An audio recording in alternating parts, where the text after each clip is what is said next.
Hi hello everyone, this is BSR studies. Right, ఇవాళ topic వచ్చేసి ఏమిటి అని అంటే టెట్. సో ఉపాధ్యాయ లోకానికి కలవరపాటు గురించినటువంటి అంశం ఏమిటి అని అంటే టీచర్ ఎలిజిబిలిటీ టెస్ట్.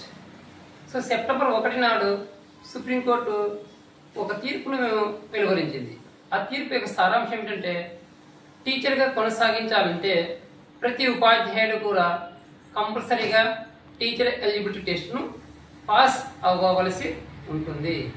సో మానవత దృక్పథంతో కాన్స్టిట్యూషనల్ ఆర్టికల్ 140 ప్రకారం 2 సంవత్సరాల సమయం ఇస్తున్నాము. అంటే 2027 ఆగస్టు మంత్ తర్వాత ఎవరైనా సరే టెట్ పాస్ కాకపోతే వాళ్ళను సర్వీస్ రిమూవ్ చేస్తామనే ఒక తీర్పును వెలువడడం జరిగింది. సో అప్పటి నుండి ఉపాధ్యాయ లోకం అంతా కూడా టెట్ పాస్ కావాలన్నా ఎప్పుడు రాయాలి, ఎప్పుడు నోటిఫికేషన్ వస్తుంది, ఎవరు రాయాలి, ఏ సంవత్సరంలో రిక్రూట్మెంట్ అయిన వాళ్ళు రాయాలి అనేటువంటి రకరకాల సందేహాలతో ఉపాధ్యాయ లోకం దాదాపుగా దేశం మొత్తంలో 20 నుండి 25 లక్షల మందిని కలవరపాటును గురి చేసినటువంటి అంశం టీచర్ ఎలిజిబిలిటీ టెస్ట్. రైట్, ఈ టెట్ గురించి కొన్ని టెస్ట్ ఆఫ్ ప్రీవియస్ నాలెడ్జ్ చూసినట్లయితే ఒకసారి ఈ టీచర్ ఎలిజిబిలిటీ టెస్ట్ అనేది 2009లో విద్యా హక్కు చట్టము అమలు కోసము ఏప్రిల్ 1, 2010లో ఎడ్యుకేషన్ యాక్ట్ అమలు చేయడం జరిగింది. సో అందులో సెక్షన్ 23లో టీచర్కు ఉన్నటువంటి అర్హతలు ఏమిటి, అదే సమయంలో NCTE national council teacher education వారు కూడా ఒక నోటిఫికేషన్ వెలువరించారు. అందులో కూడా వారు కూడా టీచర్కి ఉన్నటువంటి అర్హతలు ఏమిటివి, 1 నుండి 5 వరకు ఎడ్జిట్ టీచర్లు, అంటే primary, upper primary, secondary. So ఈ ప్రైమరీలో వాళ్ళు పేపర్ 1 టెట్లో పేపర్ 1 రాయవలసి ఉంటుంది. హై స్కూల్ లెవెల్ వచ్చేసి టెట్ పేపర్ 2 రాయవలసి ఉంటుంది. సో ఒకసారి టెట్ స్వరూపాన్ని కనుక చూసినట్లయితే 150 నిమిషాలు 2.5 గంట సమయం ఉంటుంది, 150 మార్కులకు. ఇందులో కొన్ని ప్రామాణికలు వెలువడడం జరిగింది. ఏమిటంటే ఓసీ కేటగిరీ వాళ్ళకు 60%, అంటే 90 మార్కులు 150కి.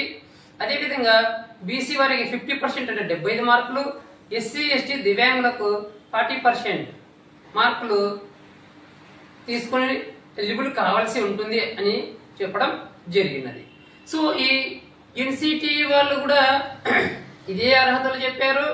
కేంద్ర ప్రభుత్వం కూడా ఎంహెచ్ఆర్డి వాళ్ళు కూడా ఇదే అంశాన్ని వెలువడడం చెప్పారు. అయితే ఉమ్మడి ఆంధ్రప్రదేశ్లో టెట్ నోటిఫికేషన్ వెలువడడం జరిగింది 2011లో ఆగస్టు 23 తారీఖు నాడు. ఈ జీవో నెంబర్ 51, అంటే ఆ టెట్ సూచన 11లో ఏం చెప్పారంటే ఎవరైతే ఈ టెట్ నోటిఫికేషన్ కు ముందు రిక్రూట్మెంట్ జరిగినటువంటి టీచర్లు వాళ్ళందరూ కూడా టీచర్ ఎలిజిబిలిటీ టెస్ట్ పాస్ అవసరం లేదు, రాయాల్సిన అవసరం లేదని చెప్పి చెప్పడం జరిగింది అందులో క్షుణ్ణంగా. అదేవిధంగా తెలంగాణ విడిపోయిన తర్వాత 2014లో సో వాళ్ళు కూడా ఏం చెప్పారంటే జియో నెంబర్ 51లో సూచన 11లో వాళ్ళు కూడా 2011కు ముందు రిక్రూట్ అయినటువంటి ఉపాధ్యాయులు ఎవరు కూడా టెట్ రాయాల్సిన అవసరము లేదు అని చెప్పి చెప్పడం జరిగింది. సో రైట్, అంటే అప్పటి వరకు ఉపాధ్యాయులు ఏమనుకున్నారు, 2001 రిక్రూట్మెంట్ జరిగిన వాళ్ళు 98, 2002, 2006, 2004 వీళ్ళందరూ కూడా మాకు టెట్ అవసరము లేదు, మేము ఆనాడు నోటిఫికేషన్ ఉన్నటువంటి క్రైటీరియాను ఫాలో అవుతూనే మేము రిక్రూట్మెంట్ సెలెక్ట్ అయ్యామనేటువంటి ఉద్దేశంతో వారు ఉన్నారు. అయితే ఈ సుప్రీంకోర్టు తీర్పును నేపథ్యాన్ని ఒకసారి కనుక చూస్తే ఏమిటి అంటే ఈ మధ్యలో ఎన్సిటి వారు ఏం చేశారంటే అన్ట్రైన్డ్ టీచర్స్ ఎవరు కూడా ఉండకూడదు అనేటువంటి ఉద్దేశంతో 2009లో ఈ ఆర్టీ యాక్ట్ ను అమెండ్మెంట్ చేయడం కోసము ట్రైన్డ్ టీచర్లే ఉండాలా, అన్ట్రైన్డ్ ఉండకూడదు అని చెప్పేసి వారికి 5 సంవత్సరాలు సమయం ఇచ్చి అన్ట్రైన్డ్ ఉన్నటువంటి టీచర్లు అందరూ కూడా ట్రైన్డ్ గా మార్చని చెప్పారు. అప్పుడు కూడా ఎక్కడ కూడా టీచర్ ఎలిజిబిలిటీ టెస్ట్ రాయమని ఎక్కడ కూడా చెప్పలేదండి. అంటే మళ్ళీ కొత్తగా కొన్ని సూచన సలహాల కోసము వారికి మరొక 2 సంవత్సరాలు ఇచ్చి దాదాపు 2019 వరకు అన్ట్రైన్డ్ ఉండకూడదు, ట్రైన్డ్ ఉండాలని చెప్పి ఈ న్యూ ఎడ్యుకేషన్ పాలసీ యొక్క మార్పులు తీసుకుని రావడంలో భాగంగా ఎవరు ఉండదని చెప్పి వాళ్ళు కూడా ట్రైన్డ్ గా అవ్వమని చెప్పారు. వాళ్ళు కూడా ట్రైన్డ్ అయ్యారు. అప్పుడు కూడా చెప్పలేదు టీచర్ ఎలిజిబిలిటీ టెస్ట్ కంపల్సరీ మీ అందరికి కూడా అని చెప్పి చెప్పలేదు. అంటే నేను ఏం చెప్తున్నానంటే ఈ సుప్రీంకోర్టు తీర్పు నేపథ్యం ఏమిటి అంటే ఒకసారి చూస్తే మెడ్రాస్ లో ఇటీవల 2023లో ఆగస్టులో బహుశా ఎగ్జిక్యూటివ్ లో స్కూల్ అసిస్టెంట్ గా ప్రమోషన్ తీసుకోవాలంటే ఒక చర్చ జరిగిందండి. అక్కడ ఏమిటి ఆ చర్చ అంటే కంపల్సరీగా ఎగ్జిక్యూటివ్ టీచర్ స్కూల్ అసిస్టెంట్ తీసుకోవాలంటే టీచర్ ఎలిజిబిలిటీ టెస్ట్ పాస్ అయి ఉండాలి అనేటువంటి చర్చ జరిగింది. దాని ప్రకారం అక్కడ ప్రమోషన్ తీసుకున్నారు. ఇకపోతే మన పొరుగు రాష్ట్రం తెలంగాణలో కూడా కొంతమంది టీచర్లు కోర్టుకి వెళ్ళి కొన్ని కోర్టు డైరెక్షన్ తీసుకొని వచ్చి వాళ్ళు కూడా అక్కడ ఎగ్జిక్యూటివ్ స్కూల్ అసిస్టెంట్ ప్రమోషన్ తీసుకోవడం జరిగింది. అయితే ఈ సుప్రీంకోర్టు తీర్పు ఏమిటంటే ఆ మెడ్రాస్ యొక్క తీర్పును ఆధారంగా చేసుకొని మరియు మహారాష్ట్ర రాజధాని బాంబేలో కూడా ఒక మైనారిటీ పాఠశాలలో రిక్రూట్మెంట్ జరుపుకున్నట్టు ఒక కేసు వేసి ఉంటే ఆ కేసులో ఏం చేశారంటే టీచర్ అన్న వాళ్ళు ఎలా రిక్రూట్మెంట్ చేసుకోవాలి, మేము ఈ టీచర్ అన్న వాళ్ళ క్వాలిఫికేషన్ ఏంటి, వీరి అర్హతలు ఏంటి, మరి వీరి యొక్క టెట్ ఉండాలన్నా వద్దా వీరికి అని చెప్పి వాళ్ళు కూడా ఒక కేసును అడగడం జరుగుతుంది. ఈ సుప్రీంకోర్టు ఏం చేసింది, ఈ మెడ్రాస్ కోర్టును మెడ్రాస్ లో ఉన్నటువంటి టెట్ కావాలా ప్రమోషన్ అనేటువంటి అంశాన్ని ఈ మైనార్టీ సంస్థల అంశాన్ని రెండు కూడా తీసుకుని ఒకే బెంచ్ మీద కేసును వాదన చేయడం జరిగింది. అయితే ఈ మైనార్టీ సంస్థలో ఉన్నటువంటి కేసును పక్కనెట్టి ఇది కాన్స్టిట్యూషన్ లో ట్రిబ్యునల్ బెంచ్ లార్జ్ బెంచ్ కు ఈ యొక్క కేసును ప్రమోషన్ చేసి కేవలం ఉపాధ్యాయునిగా ఉండాలంటే కంపల్సరీగా అర్హతలతో పాటు టీచర్ ఎలిజిబిలిటీ టెస్ట్ ను పాస్ అయి ఉండాలి, అందులో ఎటువంటి సందేహం లేదు అని చెప్పి తీర్పు ఇవ్వడం జరిగింది సెప్టెంబర్ 1, 2025 తారీఖు నాడు. అందులో ఏంటంటే మానవ దృక్పథంతో మేము ఇంకా 2 సంవత్సరాలు ఇస్తున్నాము, ప్రతి ఒక్కరు కూడా టీచర్ అనే వాళ్ళు అంటే అక్కడ ఏ ఇయర్ మెన్షన్ చేయలేదు, 2006 వల్ల 5 వల్ల 10 అనేది తర్వాత మన ప్రభుత్వాలు కూడా ఏవి కూడా దీని మీద ఎటువంటి డిస్కస్ చేయలేదు, ఎటువంటి ప్రకటన కూడా చేయలేదు. అటు ఎన్సిటి గానీ ఇటు ఆంధ్రప్రదేశ్ ప్రభుత్వం గానీ ఏమీ చేయలేదు. కానీ దీన్ని బట్టి కొన్ని రాష్ట్రాలు ఉత్తరప్రదేశ్ కావచ్చు, బీహార్ కావచ్చు, తెలంగాణ కావచ్చు రివ్యూ పిటిషన్ వేయడం జరిగింది సుప్రీంకోర్టు తీర్పు మీద. సో కొంతమంది కొన్ని సంఘాల నాయకులు కూడా ఎన్సిటి మెంబర్స్ ను కలిశారు. అదేవిధంగా ప్రైమ్ మినిస్టర్ గారి యొక్క ఛాంబర్స్ కూడా వాళ్ళ యొక్క సీఎం ఆఫీసులో కలిశారు, పిఎం ఆఫీసులో కలిశారు. అక్కడ తెలంగాణ ముఖ్యమంత్రి రేవంత్ రెడ్డి యొక్క సీఎం ఆఫీసులో కలిశారు.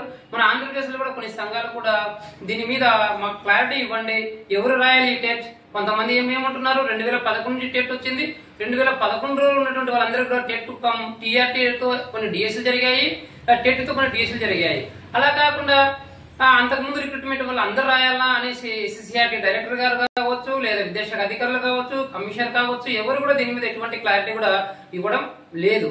చూద్దాం, ఇక 1 వారం 10 రోజులలో ఆంధ్రప్రదేశ్ లో టెట్ నోటిఫికేషన్ రాబోతుంది అని చెప్పి అధికారులు కొన్ని సూచనలు ఇచ్చారు. ఆ యొక్క నోటిఫికేషన్ లో ఏమి ఇస్తారో, ఎటువంటి సూచనలు ఇస్తారో అందరం కూడా ఎదురు చూద్దాము. ఎదురు చూసిన తర్వాత వీలైతే చేయవలసిన ఒకటే లోకం అండి, ఉపాధ్యాయ లోకం. వీలైతే రివ్యూ పిటిషన్ ఎంహెచ్ఆర్డి సెంటర్ లో కూడా వేయవలసి ఉంటుంది. రివ్యూ పిటిషన్ దీని మీద వివిధ రాష్ట్రాలు కూడా వేయాల్సి ఉంటుంది.